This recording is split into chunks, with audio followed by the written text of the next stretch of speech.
So we're going to look at the Excel example for testing significance of the regression, and we have the Excel output way at the top. We did this a couple of videos ago.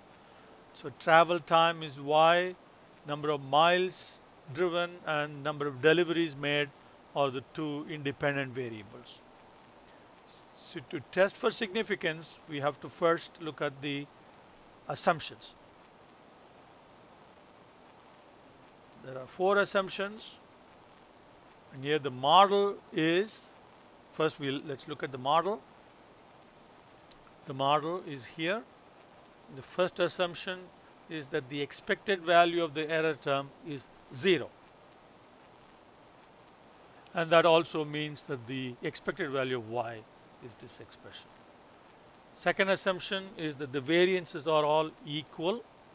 The fourth assumption is the error terms follow normal distribution.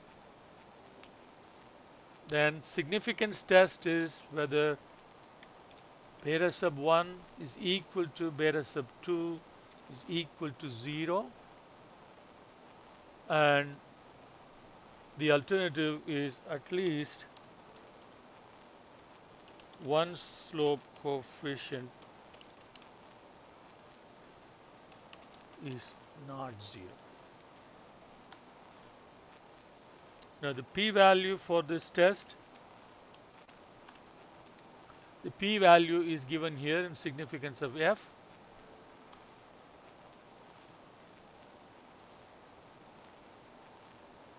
So our conclusion is we reject the null hypothesis. And the interpretation is that the regression is significant. So there is sufficient sample evidence to conclude that the regression between travel time as the dependent variable and the travel distance and number of deliveries as the independent variables is significant. The probability this conclusion is wrong is very close to 0, or we can say 0.028%. Now that the regression is significant, we need to see which x variable is significant. This is the first one. This first one, beta sub 1 is equal to 0 or not.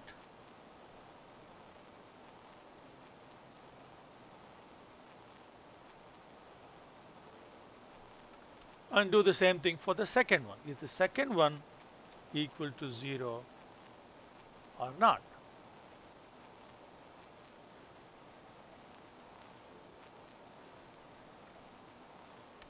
And we have the p-values for these two tests in the regression output up above. So let's get these p-values from the regression results.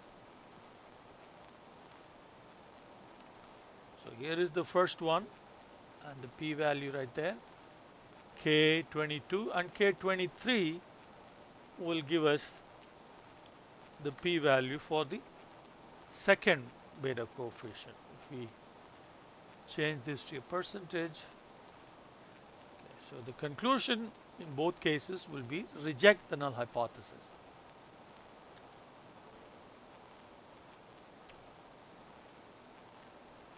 The interpretation here is, okay, travel distance is a significant factor in estimating travel time. The number of deliveries is a significant factor in estimating travel time. Next, let's look at multicollinearity. And from the previous video, we know that the multicollinearity is the bad kind of correlation which may exist between the x variables.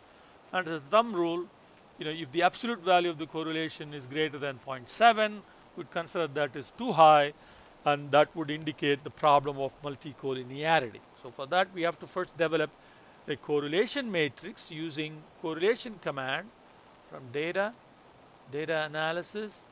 We select correlation right there.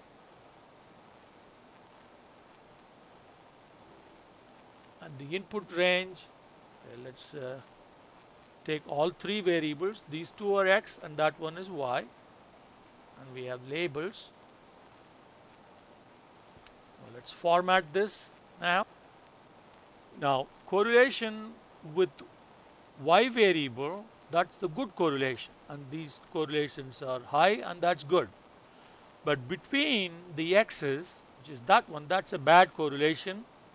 We don't want that to be very high, and 0.162 is relatively small. So we can say that the problem of multicollinearity is not present in this case. So correlation between the two independent variables, miles and deliveries, is 0.162, a relatively low value, actually a low value. Therefore, we can conclude that the problem of multicollinearity is not present.